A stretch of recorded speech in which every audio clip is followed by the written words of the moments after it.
known as La Madrina, the godmother, and La Viuda Negra, the Black Widow, due to her ties with Pablo Escobar and the deaths of 3 of her husbands. Ana Griselda Blanco Restrepo was a trailblazer in the cocaine trafficking pipeline from Colombia to the United States. During her reign of terror in Florida, the Black Widow ordered as many as 250 revenge attacks every month, and her empire shipped over 3,400 pounds of cocaine into the country. Her distribution network spanned the entire U.S., generating a staggering $80 million monthly. Griselda Blanco was a formidable figure not to be trifled with. In fact, she instilled fear even in the notorious Pablo Escobar, who admitted, "The only man I was ever afraid of was a woman named Griselda Blanco." In this video, we delve into the life of the only drug queen pin to break into the top 10 drug lord earners. Griselda Blanco was born on February 15, 1943 in Santa Marta, a city on Colombia's Caribbean coast. In 1955, she moved to Medellin with her mother, Ana Lucia Restrepo, who was a sex worker struggling with addiction and prone to violent outbursts. Their relocation to Medellin was due to a turbulent period in Colombia's history. In 1948, Colombia was rocked by violence following the assassination of a liberal leader in Bogotá. This event sparked an undeclared civil war between the country's 2 main political parties. It was a time marked by brutal acts where political rivals would gruesomely eliminate their enemies, and entire communities suffered for supporting the wrong politician. Amidst this chaos, children were often left abandoned in playgrounds, highlighting the extreme brutality of the era. Griselda Blanco grew up in the tough streets of Medellin, Colombia's second-largest city. Her neighborhood, Barrio Antioquia, was a hotbed of crime, filled with gangsters, prostitutes, and killers. It was so notorious that it was officially labeled a tolerance zone where illegal activities were tolerated, much like a red light district. Starting as a pickpocket, Griselda soon escalated her criminal activities. It is said that at just 11 years old, Griselda Blanco committed a shocking act. She kidnapped a boy her own age from a wealthier neighborhood, hoping to ransom him for money. However, when his parents didn't take her threats seriously, she made a chilling decision. Without hesitation, she ended the boy's life. It was a stark display of her willingness to do whatever it took to achieve her goals, even at such a young age. In the mid-1950s, at just 13 years old, Griselda Blanco escaped from her drunk and abusive mother. She crossed paths with Carlos Trujillo, a much older man involved in forgery and human trafficking. Trujillo was known for smuggling hundreds of Colombians into the United States annually. Over 5 years, he mentored Griselda in the dark art of forging passports, and she quickly mastered the skill of creating fake identities. Together, they organized the illegal smuggling of thousands of people into the United States. Trujillo became more than just a mentor. He was Griselda's partner, and some say her true love. He taught her everything he knew, particularly the ins and outs of smuggling. By the time Griselda turned 19, she and Carlos Trujillo were married with 3 sons, splitting their time between Colombia and New York. By the late 1960s, Carlos Trujillo met a sudden end. Officially, his death was attributed to liver failure. However, unofficially, suspicions arose, pointing towards Griselda as the one behind his demise. Griselda Blanco wasted no time in finding a replacement husband. Within barely 3 years, she had lined up Alberto Bravo. Unlike Trujillo, Bravo wasn't involved in people smuggling. Instead, he dealt in coke. Despite Bravo's existing gangster connections and real estate ventures, his drug business was relatively small-scale, trafficking only modest amounts of coke. However, Blanco had grander ambitions. In the early 1970s, cocaine was still emerging as a popular party drug in America, but its potential for profit was evident. Blanco recognized this burgeoning market and saw an opportunity to establish a coke empire. With her criminal prowess and Bravo's connections, they were poised to capitalize on the growing demand for coke in the United States. Together, Blanco and her new partner were primed to make a significant impact on the drug trade, initiating a crime wave that would reverberate across the nation. At this stage, it becomes apparent that Griselda Blanco strategically cultivates relationships with men that offer her economic and social advantages from the outset. As the new decade began, Griselda Blanco and Alberto Bravo were residing in Queens, New York City. Leveraging Trujillo's old people smuggling network, Blanco efficiently distributed coke throughout the city. Simultaneously, she devised innovative methods to smuggle drugs into America. One of her most notorious techniques involved modified bras. The first step in Griselda Blanco's operation involves her lover and business partner, Bravo, purchasing coke in Bolivia and Peru. They then transport it across the unguarded borders to Colombia, where it's repackaged in Blanco's hometown of Medellin. As a woman operating in a male-dominated world, Blanco's stroke of genius is devising a new method to smuggle coke into the U.S. She decides to conceal the drugs in garments, ensuring they blend in with a woman's natural figure. Blanco specifically selects Colombian women as her mules and trains them to use their sexuality to distract border guards. Encouraging the women to dress attractively and be flirtatious with customs and immigration agents, Blanco ensures the success of her operation. Each woman carries a kilo of coke aboard flights to the U.S., resulting in a net profit of $10,000 per mule. To the average customs officer, Blanco's drug mules appear as just particularly voluptuous women, making it unlikely they would suspect that they're concealing coke in padded bras. It was a deceptively simple plan, yet remarkably effective in evading detection. The mules landed in New York, where Griselda's underground network of Colombian distributors eagerly awaited their arrival. Within hours, the coke was distributed and made its way onto the streets. Within just a couple of years, Griselda Blanco and Alberto Bravo flooded New York City with white powder. They had so thoroughly dominated the market that even the mafia struggled to compete. While Pablo Escobar was still a low-level criminal, Blanco was raking in over $10 million per week in drug profits. As New York DEA agents investigated the sudden influx of coke, they encountered a wall of terrified silence from those they questioned. The message on the streets was clear. Crossing paths with Griselda Blanco meant risking her formidable retaliation. However, even the strongest silence can crack. One of the DEA top agents was Robert Nieves, a Puerto Rican American who grew up in Brooklyn, New York. He was recruited by the DEA to tackle the Colombian drug trade. His partner, Bob Palombo, was a Spanish-speaking narcotics expert. After 3 years of investigation, they finally caught a break. 2 years into their operation, they arrested a small-time dealer who faced a 30-year prison sentence. Fearing the consequences, the dealer agreed to cooperate with the government. He revealed that his supplier was a woman named Leila Parada. Parada worked within the organization as a distributor, and the NYPD identified her early on as being involved. Robert Nieves and Bob Palombo realized that while Parada might not be a big fish, she could still provide vital information about the true masterminds of the distribution network. To gather intel, they wired her apartment and listened to conversations. However, this task wasn't easy. They lacked sophisticated technology, and the Spanish spoken was in code. Colombian traffickers had their own slang and codes, making deciphering conversations challenging. Phrases like "somebody has left the funeral" could mean coke was en route to New York, while "beautiful children with good bones" might refer to high-quality coke with crystal. Not only did they speak in guarded terms and camouflage their conversations, but they also used a jargon unique to the Medellin neighborhood they grew up in, making it difficult at times to understand the essence of their discussions. To add to the challenge, all the names used by the Colombians were fake. They operated under aliases, never revealing their real identities. They possessed excellent false IDs, ranging from driver's licenses to passports, with multiple names associated with those documents.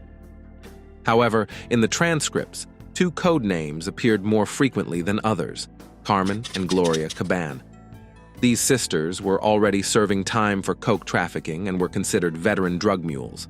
It was believed that they had connections to key players in the Colombian coke network. Robert Neves visited the older sister Carmen Caban in prison, but even from her secure cell, she refused to talk. Neves made her an offer: placement in witness protection and the chance to see her family again. Unable to resist the offer, Caban revealed the names of 37 Colombians involved in drug dealings in New York alone. Finally, she disclosed the name of the ruthless criminal mastermind behind it all, Griselda Blanco. Operation Banshee was initiated to gather evidence against Griselda Blanco, resulting in the preparation of 37 indictments. However, before federal authorities could take action, Blanco vanished. Thanks to her expertise in document forgery acquired from Carlos Trujillo, Blanco could effortlessly assume a new identity at a moment's notice. Upon learning of the imminent threat, Blanco and Bravo swiftly abandoned their lives in New York, boarded planes with new passports, and disappeared back to Colombia. However, returning to Colombia proved to be a fateful decision for Blanco. The Medellin of 1975 had changed significantly from the one she left behind. A new, ruthless gangster was rising to power, Pablo Escobar. Compared to Escobar, Blanco seemed like a novice in the world of crime. Escobar's emergence would soon turn Blanco's life into a nightmare. In 1975, Griselda Blanco faced a string of setbacks, marking a particularly challenging year for the notorious drug queenpin. As she attempted to reclaim territory taken by Pablo Escobar, Blanco resorted to her ruthless methods, including eliminating her rivals with hired assassins. Blanco adhered to the belief that she needed to be even tougher than the toughest men in the criminal world. It's even rumored that she pioneered the practice of murder by sicario, where a gunman on a motorbike swiftly carries out an assassination before disappearing. Despite Blanco's formidable reputation, she found herself constantly trailing behind Escobar. No matter how tough she became, she struggled to keep up with the relentless rise of Pablo Escobar. Pablo Escobar intensified his efforts against Griselda Blanco by hiring entire teams of hitmen to eliminate her associates. Simultaneously, he seized control of her drug laboratories, tightening the squeeze on Blanco's operations. As Blanco faced mounting pressure in her professional life, her personal life also took a dark turn. Her husband, Alberto Bravo, began spending increasing amounts of time away from Medellin, allegedly in Bogotá. Rumors swirled that Bravo was involved in an affair and contemplating leaving Blanco to pursue his own ventures independently. Things reached a boiling point when Griselda Blanco discovered that their organization was missing millions of dollars. In the parking lot outside a popular club in rainy Bogotá, she confronted her husband, demanding answers. However, instead of explanations, Alberto Bravo pulled out an Uzi and gunfire erupted, shattering the night. When the echoes faded, Blanco remained standing, wounded but alive, while Bravo lay dead. This brutal act solidified Blanco's reputation as the Black Widow. Without a hint of remorse, she returned to Medellin that very night, showing no signs of faltering in her ruthless pursuits. Within a year, Griselda Blanco remarried, this time to Dario Sepulveda, an associate of the notorious drug-smuggling Ochoa brothers. When they welcomed a son in 1978, she named him Michael Corleone Blanco, after the protagonist of the Godfather movies. By the end of the 1970s, Blanco faced a difficult decision. Pablo Escobar, now head of the Medellin cartel, had effectively taken control of her home city. With virtually everyone in the drug business aligning with Escobar, Blanco encountered an opponent tougher and more ruthless than herself. Faced with this reality, she had two options: continue fighting and inevitably lose, or flee. Wisely, Blanco chose the latter. At the end of the decade, she donned her latest disguise, boarded a plane, and returned to the United States. However, she didn't go back to New York. Instead, she set her sights on Miami, a city that was on the brink of becoming a central hub in the global drug trade. By 1980, Colombia was responsible for producing a staggering 3/4 of all the coke worldwide. A significant portion of this, around 70%, was trafficked through South Florida, with more than $20 billion worth of product flowing into Miami annually. Upon her return to the U.S., Griselda Blanco wasted no time in rebuilding her distribution network. However, with Cuban gangs already controlling the streets of Miami, she faced the daunting task of carving out a new niche for herself. This endeavor led to a wave of chaos and violence, with Blanco at the center. From 1980 to 1981, the so-called cartel wars engulfed Miami, resulting in the city having the highest murder rate of any city in the Americas, surpassing even Medellin in its brutality. At one point, the number of corpses in Miami became so overwhelming that the city coroner had to resort to storing them in a refrigerated truck rented from Burger King. However, Griselda Blanco's influence extended beyond the realm of street warfare. With her 3 sons, Dixon, Uber, and Oswaldo, each managing distribution in different cities, Blanco's drug empire flourished. They were able to sell over 1,500 kilograms of coke every month, bringing in massive amounts of money that needed to be laundered extensively.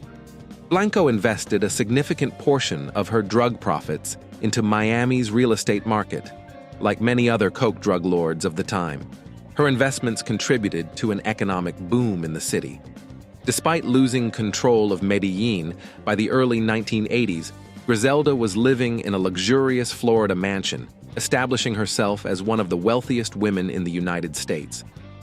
In 1983, Dario Sepulveda grew frustrated with Griselda Blanco's decision to keep their son, Michael, out of school. He took the boy back to Medellin, and while Sepulveda was driving around the city with Michael, they were flagged down by police. Without warning, the officers opened fire, fatally shooting Sepulveda and covering the car's interior with his blood. They then calmly retrieved the crying Michael and returned him to Miami to be with his mother. However, even orchestrating Sepulveda's murder in front of their son wasn't the most chilling action taken by Griselda.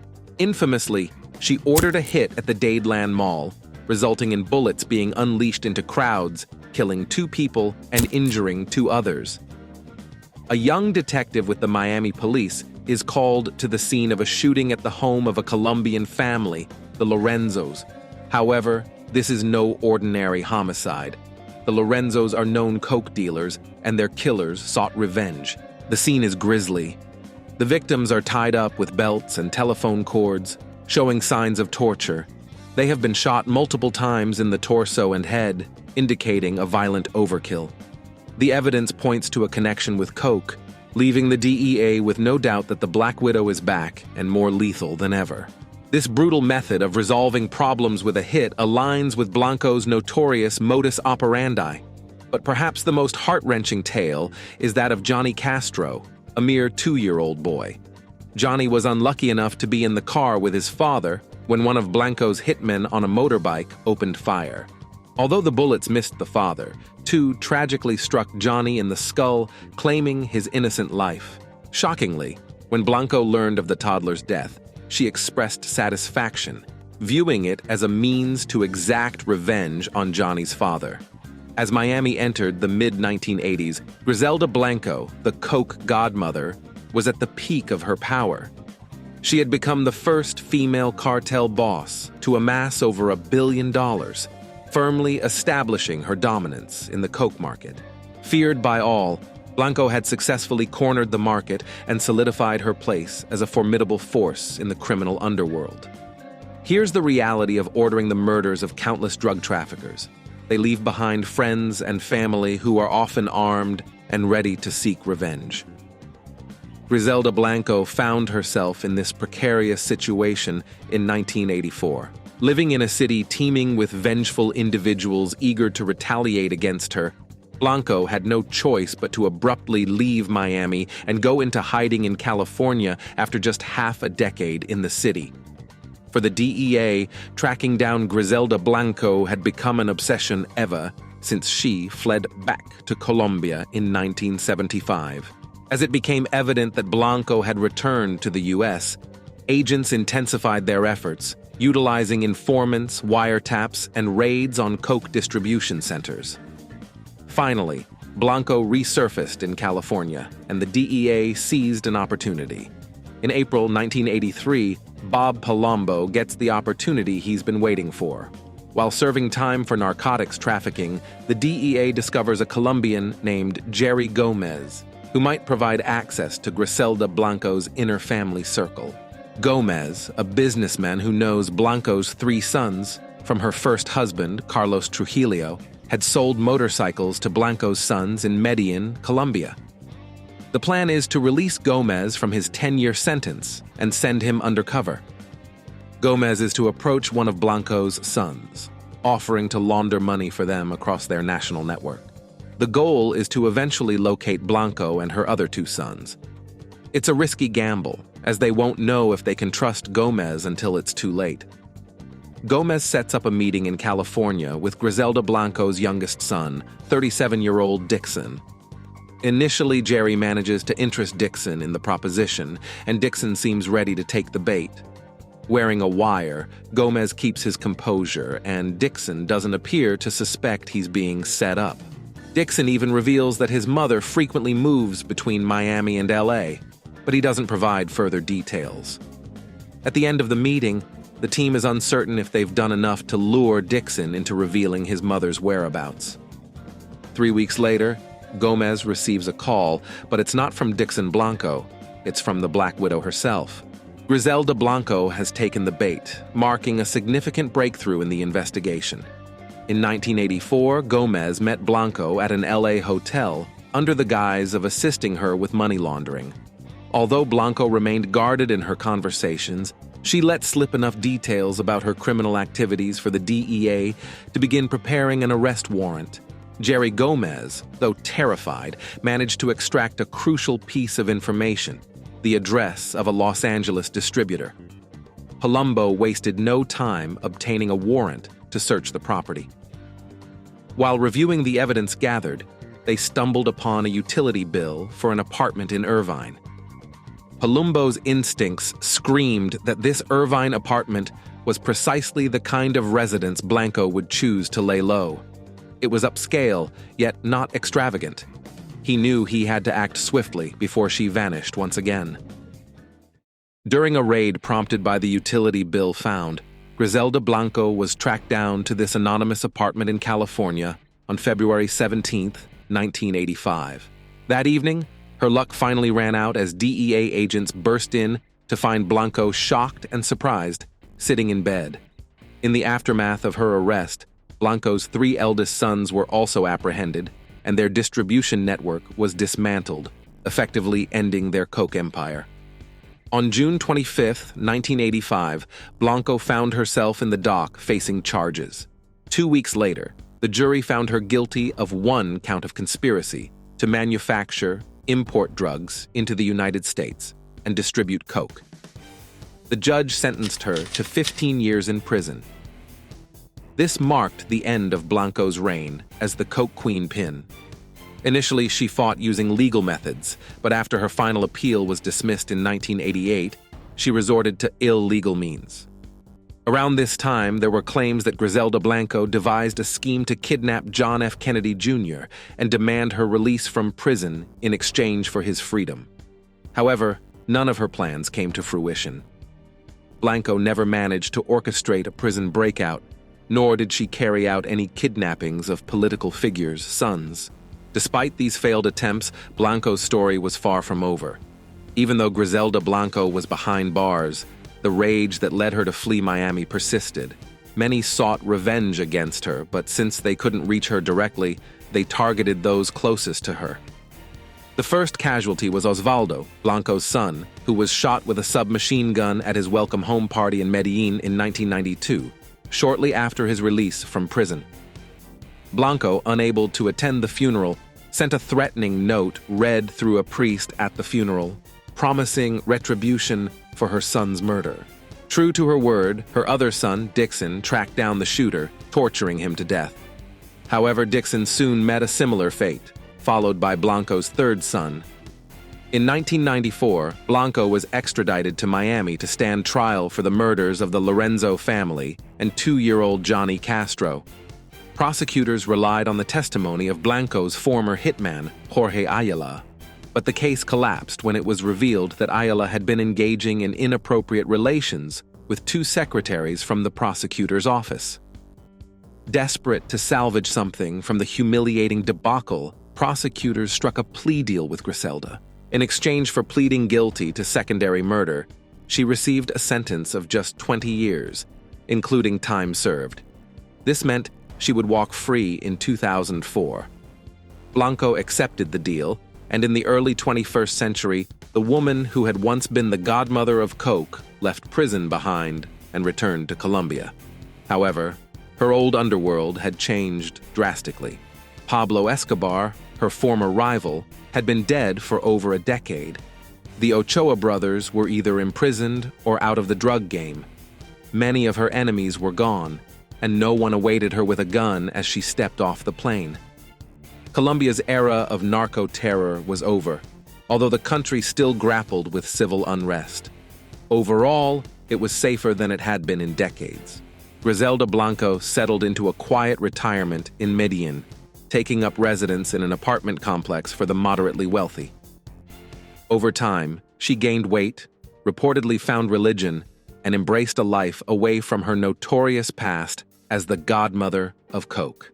Content to live in obscurity, she believed she had been forgotten by both friend and foe alike. However, on Monday, September 3, 2012, her sense of security was shattered when a motorbike pulled up outside a butcher shop in Medellin. A middle-aged man calmly entered the shop where Blanco was buying meat. Without warning, he pulled out a gun and shot her twice in the head before swiftly fleeing the scene on his bike, disappearing into the morning traffic. It became apparent that there was still some enemies who had not forgotten the debt they owed Griselda Blanco, a bullet for her past crimes. Blanco was 69 years old at the time of her death. On January 25, 2024, Netflix debuted a 6-episode miniseries titled Griselda, based on the life of Griselda Blanco. Blanco wasn't your average drug lord. She was a shrewd businesswoman who established one of the most lucrative drug cartels in history, all while balancing the challenges of raising a family. Thank you for watching. If you enjoyed this video, please take a moment to like and subscribe for more captivating content. If you found this video interesting, you'll definitely enjoy the one showing on your screen now. Click on it, and I'll see you in the next one.